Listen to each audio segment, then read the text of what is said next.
very therapeutic for you. There we go. Minding my own business, driving down the street, and somebody's throwing out this stereo system. It's a Kenwood. How can it be bad? How bad can it be? How can it even be bad? Let's load it up, take it home, and let's see how bad these Kenwood all-in-one plasticky, garbagey units actually are.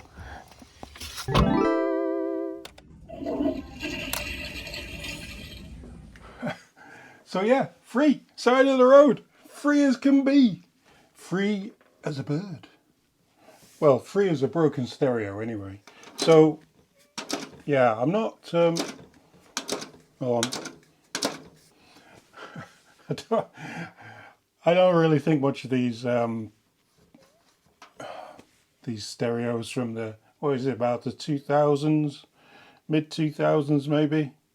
I'm not a big fan, but we will take a look.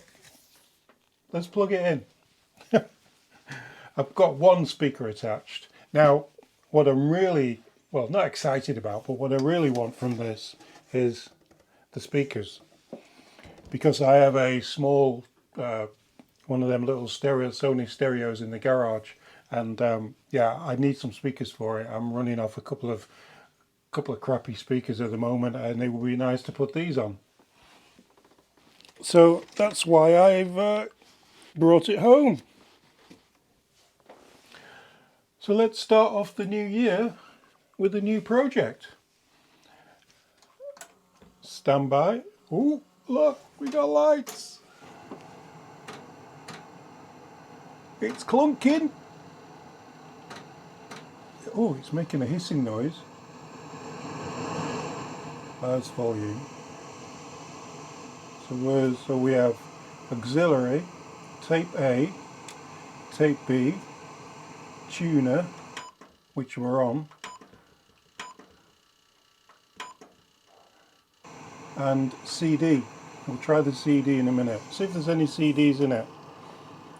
How do we tune it? Oh, there we go. So it's looking for something.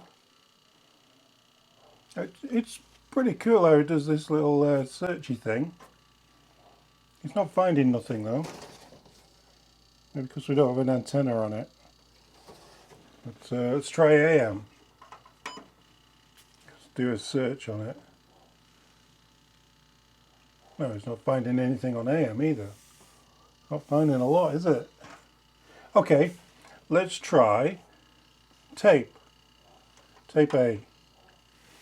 Let's press play. What it was play. There. What? No, tape A. Play.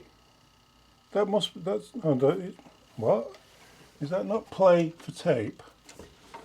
Like if we shut the door. No. Tape B. So where's play? Menu. Tape.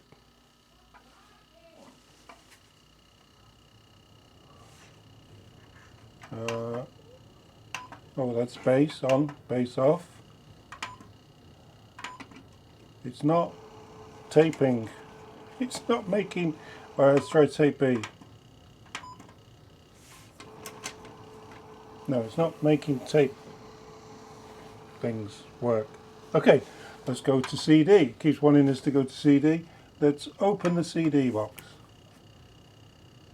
Open CD. Disc 1. Open. Disc 1 play. Nothing in there. Anything? Open. No. I'm thinking of farming it for parts. But let's see how garbage these are. Let's open. Open.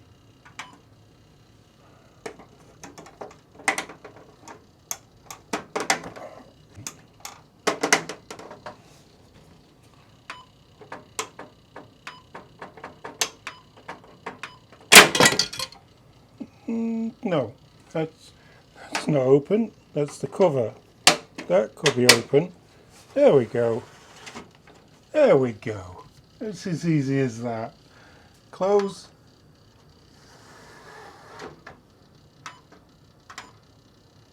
Open. Oh, you see, you need the screwdriver to open and close.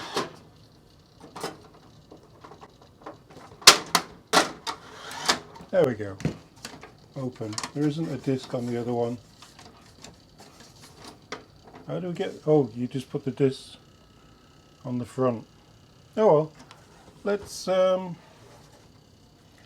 get into it and have a look inside. Let's close that. So what about the cassette? Oh look, it closes now. You won't open. I don't know how to get the cassette to work.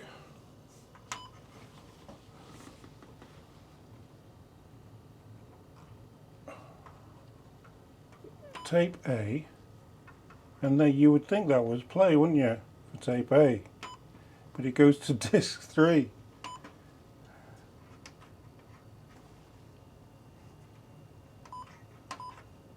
No, it's not going to work very well. It's not working very good. Let's have a look inside. Let's unplug it. Let's unplug it. Let's take the speakers off. And the speaker, because we want to keep the speakers. The speakers are quite good. What do you think? Kenwood speakers. There's the back. Yeah, I like the speakers. They're nothing fancy, obviously, but I do like them. That's the back of it. Some kind of heat sink thing there. That's where the speakers connect. That's for the antenna. We can take these.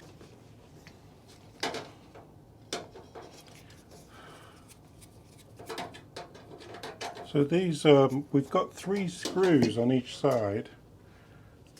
Oh look, they give you a little screw holder. Ah, that's good. So we have 3 screws.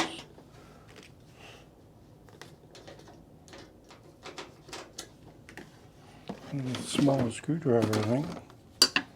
These are very manly screws. Oh, that's not bad.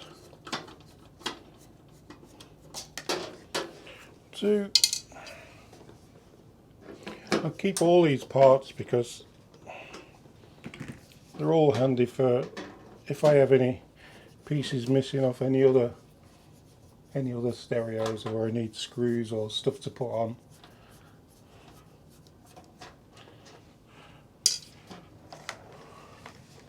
And there's this side.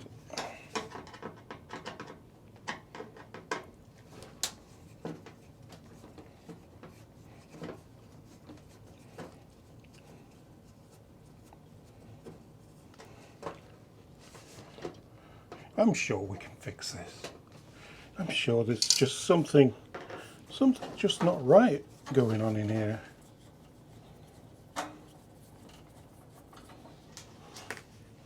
At least the CD comes out now. That's something that's happened that we've fixed. Take that one off.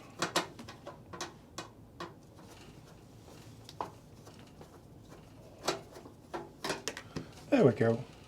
So all the screws out. Oh no, we've got screws on the back as well. You can see them. Wow, how many screws are there?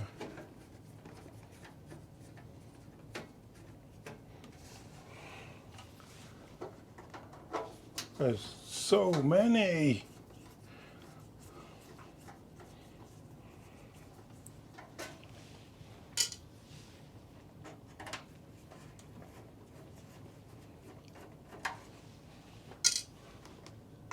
I'm thinking the see what the belts are like in the tape player.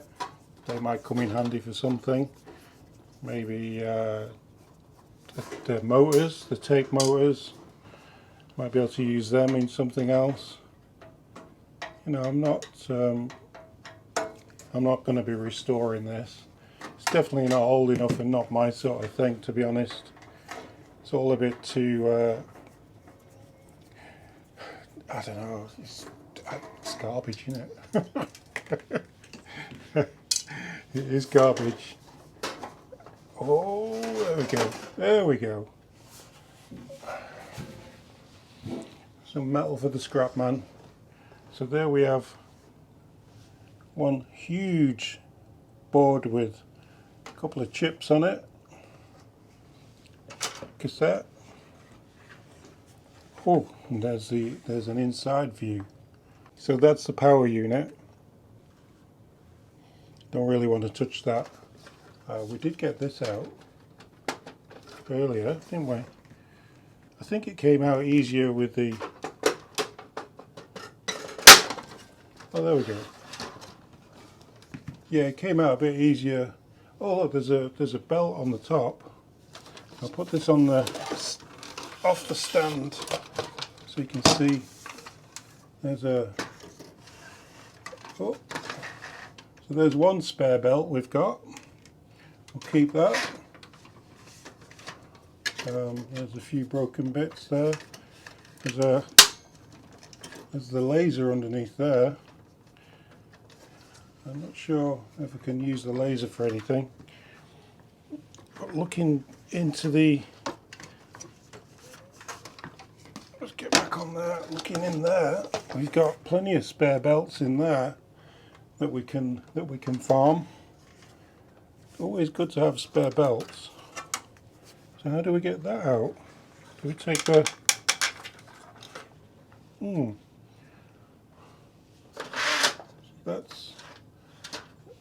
That come all the way... Oh, that does come all the way out. There we go.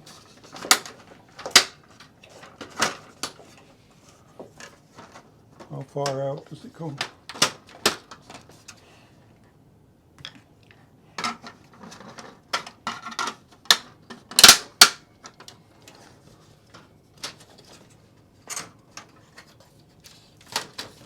There we go, I have to disconnect that. I think that side will come out, but this side won't come out. I don't know why. Maybe it just needs a little bit of encouragement. Like that. Oh, there we go. Yeah, that's how you do it. That's how you get that off. Yeah, yeah. So, yeah. Oh look, some more screw holders. So let's look inside. Nothing in there that we can farm. A few cogs.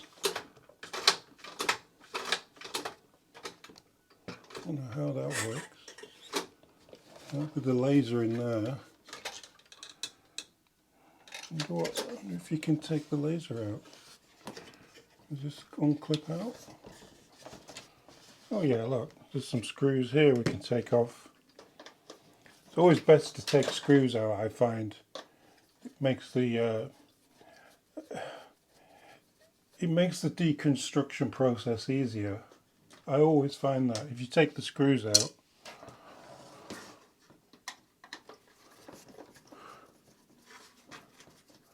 Now I'm sure there'll be some screws at the back. I'm a bit worried about the power though, because I've I've had it plugged in. I don't want to get a shock off anything. Oh, there's lots of spare screws. This must be some sort of heat thing from the for the laser. It says caution, risk of electrocution on the back. Well, if that happens, hopefully my wife will find this video and post it for me. There we go. Oh yeah, that comes off nicely. Yeah, it's much easier when you take the screws out. Yeah, that's plastic. I thought it was metal.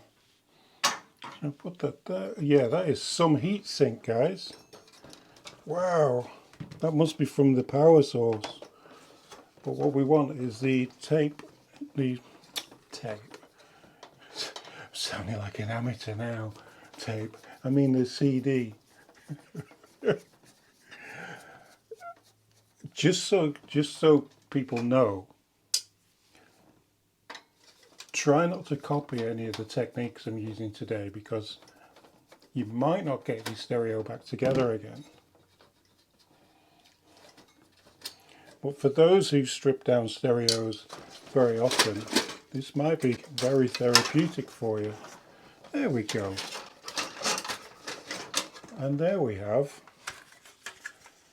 the laser. Laser is in there somewhere.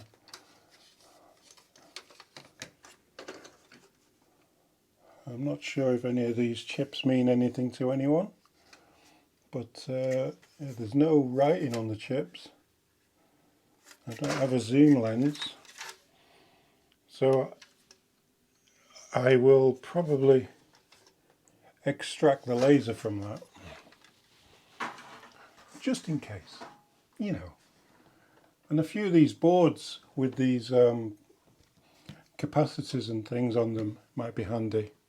I'm a bit scaredy though about going near this thing after having it plugged in. So the wires go in there to here and then down. So the wires come into here, down and into a small coil there and a capacitor there, and then into here. So I'm wondering what is in that capacitor. Where is it? If you can find it.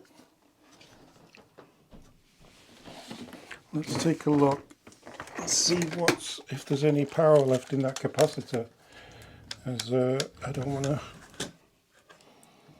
blow myself up here.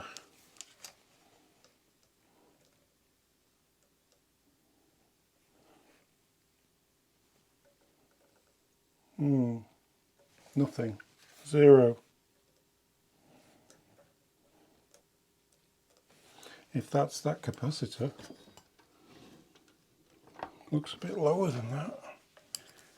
Could be further down here.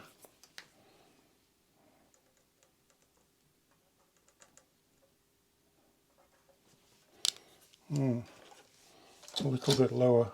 Let's just make sure there's no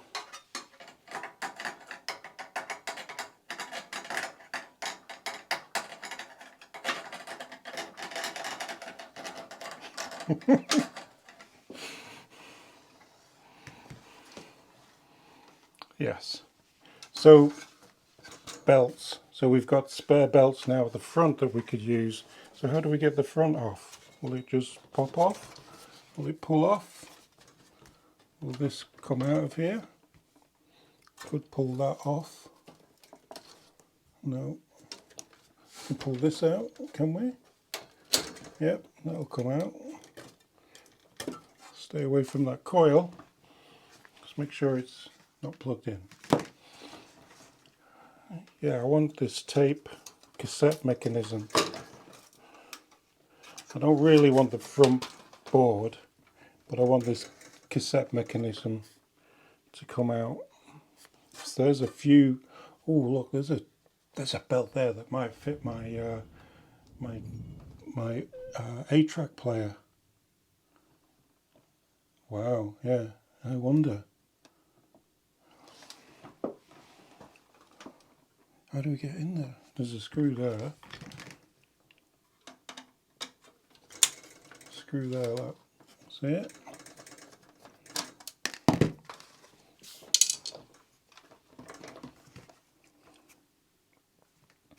And then that probably just pops back. No. What's underneath?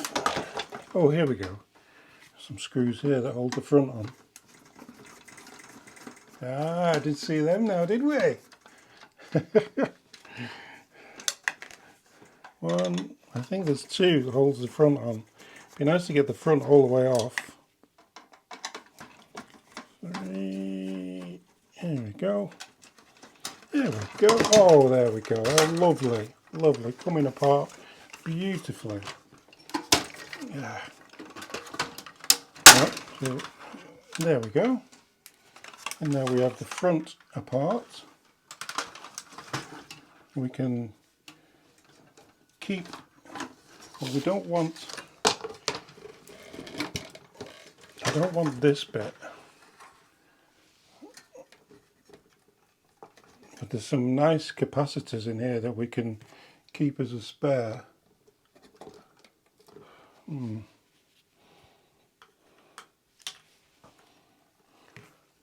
I think, will that come out? Oh yeah, there's 2 screws there for that, just on here. Is that one of them? Yes, that's one of them.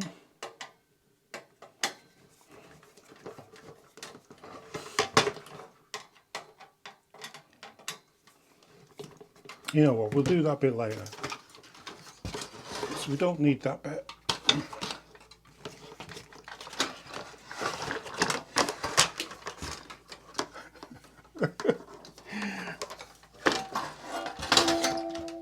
It's the belts I'm after.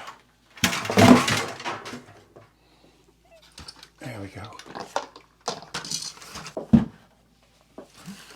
So yeah, if you look in there, there's a couple of really tasty belts that I'd like to keep.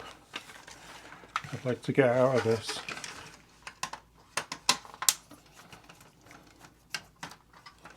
So these are them wider belts, you know, the flat ones. They're like 3 or 4 millimeters wide. They're not the square belts.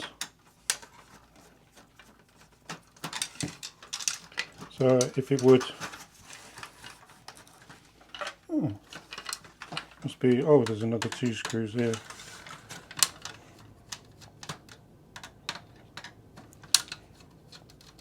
The good thing about videoing it is if you want to put it together again, then you could just reverse the process. All these spare screws. You know how hard it is to find little screws like that. I need a little screw box, don't I? If I'm going to do these special repairs on a weekly basis.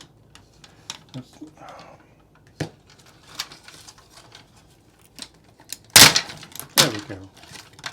That's nice and loose.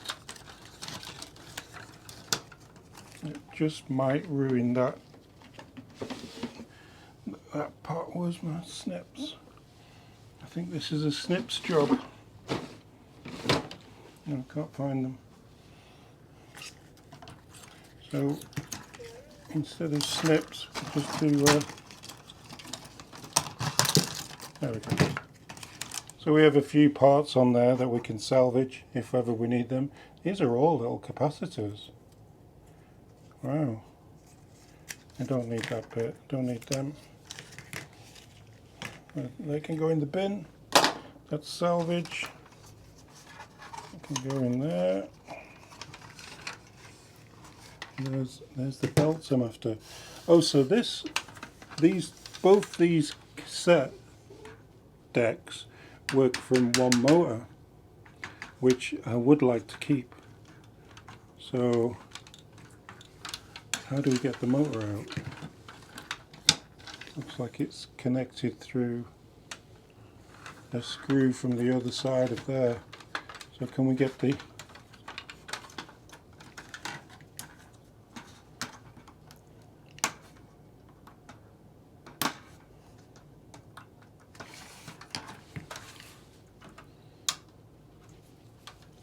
this out? Oh, that comes off there. Oh, there we go. So that's soldered on there.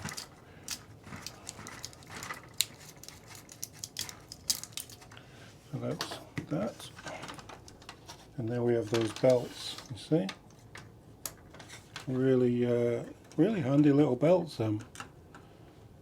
2 belts there, belts there. Really good condition, these belts. They look really good. We have another screw on the side here. that my screwdriver just won't get into. That one did it.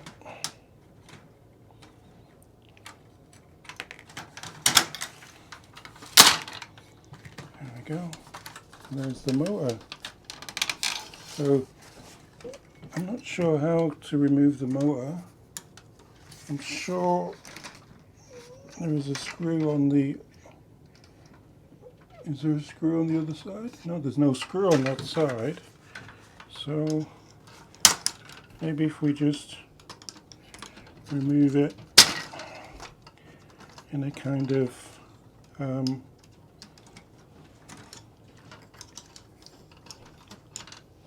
there's two pillars there we need to remove. There we go. And that's the motor out.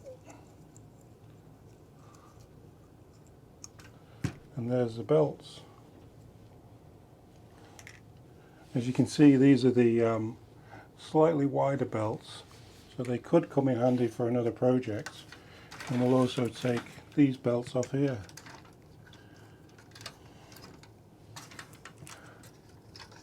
And oh look, some more belts.